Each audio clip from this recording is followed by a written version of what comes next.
ನಮಸ್ತೆ ನಮ್ಮೆಲ್ಲ ವೀಕ್ಷಕರಿಗೆ. ನಾವು ಕರಾವಳಿ ಆಗ್ರೋ ಸೆಂಟರ್ ಮತ್ತು ಪ್ಲಾಂಟೇಶನ್ ಉಜಿರೆ ಬೆಳ್ತಂಗಡಿಯ ಸಂಸ್ಥೆ ವತಿಯಿಂದ ನಾವು ಮಾತನಾಡ್ತಿರುವಂಥದ್ದು. ಕಾರಣ, ಈ ಮೊದಲು ನಾನು ವಿಯೆಟ್ನಾಂ ಟೆಕ್ನಾಲಜಿಯಲ್ಲಿ ಕಾಳುಮೆಣಸನ್ನು ಬೆಳೆಯುವಂತಹ ಒಂದು ವಿಷಯವನ್ನು ನಾನು ಪ್ರಸ್ತಾಪ ಮಾಡಿದರ ಬಗ್ಗೆ ವಿವರಣೆ ಕೊಟ್ಟಿದ್ದೆ.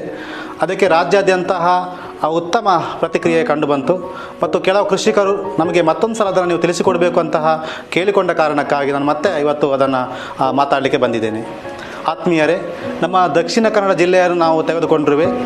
ಅಡಿಕೆ ಕೃಷಿಯಲ್ಲಿ ಇತ್ತೀಚೆಗೆ ಹಳದಿ ರೋಗ, ಬೇರುಹುಳ ರೋಗ, ಮೈಟ್ಸು, ಸ್ಪಿಂಡಲ್ ಬಗ್ಗು, ಎಳಚುಕ್ಕಿ ರೋಗ ಇತ್ಯಾದಿ ರೋಗಗಳು ಕಂಡುಬರುತ್ತಿರುವಂತಹ ಕಾರಣ ಪರ್ಯಾಯ ಬೆಳೆಯತ್ತ ಕೃಷಿಕರು ಮುಖವನ್ನು ಮಾಡ್ತಿದ್ದಾರೆ. ಪ್ರಸ್ತುತ ಅದರ ಅನಿವಾರ್ಯ ಕೂಡ ಇರುವುದರಿಂದ ಕೃಷಿಕರು ಅದನ್ನು ಮಾಡುವಂಥ ಅವಶ್ಯಕತೆ ಇದೆ.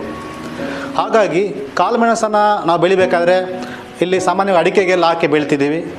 ಅದರ ಭಾಗವಾಗಿ ವಿಯೆಟ್ನಾಂ ಮಾದರಿಯಲ್ಲಿ ನಾವು ಕಾಳುಮೆಣಸನ್ನು ಹೇಗೆ ಬೆಳಿಬೋದು ಅನ್ನೋದನ್ನು ನಾನು ತೋರಿಸಿಕೊಡ್ತಿರುವಂಥದ್ದು. ಈ ಮಾದರಿಯನ್ನು ನಮ್ಮ ಕರಾವಳಿ ಆಗ್ರೋ ಸೆಂಟರ್ ಮತ್ತು ಪ್ಲಾಂಟೇಶನ್ ಉಜಿರೆ ಸಂಸ್ಥೆ ವತಿಯಿಂದ ನಾವು ಮಾಡಿಸಿರುವಂಥದ್ದು. ನೋಡಿ, ಈ ಸಿಮೆಂಟ್ ಫೋಲ್ಸಿನ ನೀವು ಗಮನಿಸಿ ಸೂಕ್ಷ್ಮವಾಗಿ ಇದರ ಸುತ್ತಲೂ ಈ ಥರ ರಂಧ್ರಗಳನ್ನು ಅಲ್ಲಿ ನಾವು ಮಾಡಿಸಿದ್ದೇವೆ. ಈ ಕಂಬದ 1-2 ಭಾಗ ಅಂತ 4 ಭಾಗದಲ್ಲೂ ಕೂಡ ಆ ಥರ ರಂಧ್ರಗಳನ್ನು ನಾವು ಮಾಡಿಸಿರುವಂಥದ್ದು. ಸುತ್ತಲೂ ಈ ಥರ ರಂಧ್ರಗಳನ್ನು ಮಾಡಿಸಿ ರೆಡಿ ಮಾಡಿದ್ದೇವೆ. ಇದರ ಅವಶ್ಯಕತೆ ಏನು ಅನ್ನೋದನ್ನು ತಿಳಿಸಿಕೊಡೋದ್ರ ಮುಂಚೆ ನೋಡಿ, ಸುತ್ತ ಮಾತ್ರ ರಂಧ್ರಗಳಲ್ಲದೆ ಇದರ ಮಧ್ಯಭಾಗದಲ್ಲಿ ಕೂಡ ನೀವು ಗಮನಿಸ್ಬೋದು.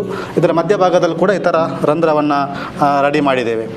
ಇದರ ಉಪಯೋಗ ಮತ್ತು ಇದರ ಬಳಕೆ ಏನು ಅಂತ ಹೇಳಿದರೆ, ಈ ಮಧ್ಯಭಾಗದಲ್ಲಿ ಇದಕ್ಕೆ ತೆಂಗಿನ ನಾರು ಅಥವಾ ಕೋಕೋಫಿಟ್ ಅಂತ ಏನು ಹೇಳ್ತೀವಿ ಅದನ್ನು ತುಂಬಿಸುವಂಥದ್ದು. ಆ ಥರ ತುಂಬಿಸಿದಾಗ ಅದು ಕವರ್ ಆದಾಗ ಈ ರಂಧ್ರಗಳ ಮೂಲಕ ಹೊರಗೆ ಬರುತ್ತೆ. ರಂಧ್ರಗಳ ಮೂಲಕ ನಮಗೆ ಇಲ್ಲಿ ಹೊರಗಡೆ ಎಲ್ಲ ಕವರ್ ಆಗುತ್ತೆ ಚೆನ್ನಾಗಿ. ಈ ಥರ ಔಟ್ಸೈಡಲ್ಲಿ ಎಲ್ಲ ಚೆಂದ ಮಾಡಿ ನಮಗೆ ಕವರ್ ಆದಾಗ ಕಾಳುಮೆಣಸ ಗಿಡವನ್ನು ನಾವು ಇಲ್ಲಿಗೆ ನೆಟ್ಟಾಗ ಕಾಳುಮೆಣಸ ಗಿಡಗಳಲ್ಲಿ ಗಂಟುಗಳಲ್ಲಿ ಏನು ಬೇರು ಬರುತ್ತೆ ಅದು ಈ ರಂಧ್ರಗಳ ಮೂಲಕ ಚೆನ್ನಾಗಿ ಅದರ ಬೇರುಗಳು ಇದನ್ನು ಒಳಗಡೆ ಹೋಗೋದ್ರಿಂದ ಚೆನ್ನಾಗಿ ಹಿಡಿದಿಟ್ಟುಕೊಳ್ಳುತ್ತೆ. ಈ ಥರ ಹಿಡಿದಿಟ್ಟುಕೊಳ್ಳೋದ್ರಿಂದ ಕಾಳುಮೆಣಸಿನ ಬೆಳವಣಿಗೆಗೆ ತುಂಬ ಸಹಕಾರಿಯಾಗೋದ್ರಿಂದ, ಮತ್ತು ಇದರ ಇನ್ನೊಂದು ಉಪಯೋಗ ಏನಂತ ಹೇಳಿದ್ರೆ, ಈ ಒಳಗಡೆಯಿಂದ ನಾವು ಕಾಳುಮೆಣಸ ಗಿಡಕ್ಕೆ ಬೇಕಾದಂತಹ ಗೊಬ್ಬರದ ಅಂಶ ಇರ್ಬೋದು ಅಥವಾ ಯಾವುದೋ ನ್ಯೂಟ್ರಿಯನ್ಸನ್ನು ನಾವು ಹಾಕಿದಾಗ ಅದು ನೇರವಾಗಿ ಒಳಗಡೆಯಿಂದ ಬರೋದರಿಂದ ಗಿಡದ ಗಂಟಲ್ಲಿ ಬರುವಂಥ ಬೇರುಗಳಿಗೆ ತುಂಬ ಉಪಯೋಗ ಆಗೋದ್ರಿಂದ ಗಿಡದ ಬೆಳವಣಿಗೆ ತುಂಬ ಸಹಕಾರಿಯಾಗುತ್ತೆ ಅಂತ. ನೋಡಿ, ಇಲ್ಲಿರುವಂಥ ಮಾದರಿಯ ಬಗ್ಗೆ ನಾನು ತಿಳಿಸಿಕೊಡ್ಬೇಕಾದ್ರೆ ನಿಮಗೆ ಇಲ್ಲಿರುವಂತಹ ಈ ಸಿಮೆಂಟ್ ಫೋಲ್ಸಲ್ಲಿ 2.5 ಅಡಿ ಪ್ರಮುಖವಾಗಿ ಬೇಸ್ಮೆಂಟ್ ಅಂತ ಬರುತ್ತೆ.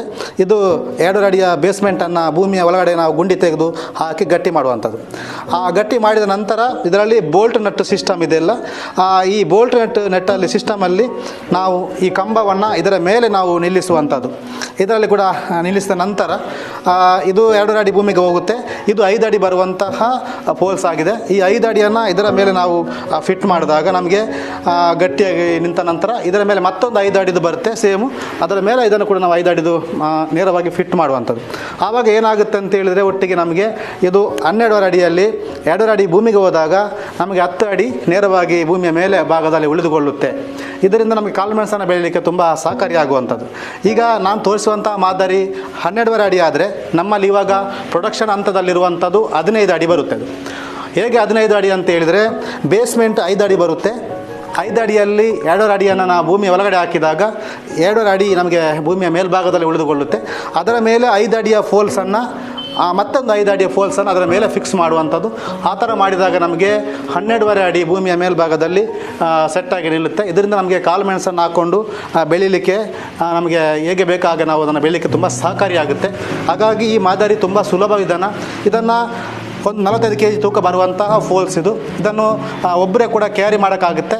ಫಿಕ್ಸ್ ಮಾಡಲಿಕ್ಕೆ ನಮಗೆ ತುಂಬ ಭಾರ ಇಲ್ಲದ ಕಾರಣ ತುಂಬ ನಮಗೆ ಲೇಬರ್ನ ಅವಶ್ಯಕತೆ ಕೂಡ ಬರಲ್ಲ, ತುಂಬ ಸುಲಭ ಆಗುತ್ತೆ. ಯಾಕೆಂದರೆ ಇದು ಕೂಡ ಒಂದು 30 kg ತನಕ ಬರುವಂಥದ್ದು ಬೇಸ್ಮೆಂಟು. ಈ ಫೋಲ್ಸ್ ಕೂಡ ನಮಗೆ ಒಂದು 40-45 kg ತನಕ ಬರುವಂಥದ್ದು. ಹಾಗಾಗಿ ಒಬ್ಬರೇ ಲೇಬರ್ ಎತ್ಕೊಂಡು ಹೋಗಿ ಅದರ ಮೇಲೆ ಇನ್ಸ್ಟಾಲ್ ಮಾಡಲಿಕ್ಕೂ ಅಷ್ಟೇ ನಮಗೆ ತುಂಬ ಕಷ್ಟ ಬರಲ್ಲ, ತುಂಬ ವೆಯ್ಟ್ ಇಲ್ಲದ ಕಾರಣ. ಹಾಗಾಗಿ ಸುಲಭ ವಿಧಾನದಲ್ಲಿ ನಮಗೆ ತೋಟದ ಮಧ್ಯೆ ಆಗಿರ್ಬೋದು, ಎಲ್ಲಿ ಅವಶ್ಯಕತೆ ಉಂಟ ಅಲ್ಲಿ ತಗೊಂಡು ಫಿಟ್ ಮಾಡ್ಕೊಂಡು ನಾವು ಮಾಡ್ಬೋದು. ಹಾಗಾಗಿ ಇದರ ಪ್ರಸ್ತುತ ತುಂಬ ಅವಶ್ಯಕತೆ ಎಲ್ಲ ಕೃಷಿಕರಿಗೆ ಇರುವುದರಿಂದ ತುಂಬ ಕೃಷಿಕರು ನಮ್ಮಲ್ಲಿ ಒಂದಷ್ಟು ಜನ ಇದನ್ನು ಕೇಳುವಾಗಲೇ ಪ್ರಾಯೋಗಿಕವಾಗಿ ಮಾಡ್ತಿದ್ದಾರೆ. ಮತ್ತು ತುಂಬ ಕೃಷಿಕರಿಗೆ ಮುಂದಿನ ಭವಿಷ್ಯದಲ್ಲಿ ಇದರ ತುಂಬ ಕ್ವಾಲಿಟಿ ಚೆನ್ನಾಗಿರೋದ್ರಿಂದ ಶಾಶ್ವತವಾಗಿ ನಾವು ಕಾಳುಮೆಣಸು ಬೆಳೆಯಲಿಕ್ಕೆ ಇದನ್ನು ನಾವು ಹಾಕಿಕೊಂಡು ಮಾಡೋದ್ರಿಂದ ತುಂಬ ಉಪಯೋಗ ಇದೆ. ಹಾಗಾಗಿ ಇಷ್ಟೊತ್ತು ನಮ್ಮೆಲ್ಲ ವೀಕ್ಷಣೆ ಮಾಡಿದಂಥ ಎಲ್ಲ ರೈತ ಬಾಂಧವರಿಗೂ ಧನ್ಯವಾದವನ್ನು ತಿಳಿಸಲಿಕ್ಕೆ ಇಷ್ಟಪಡ್ತಿದ್ದೇನೆ ನಾನು.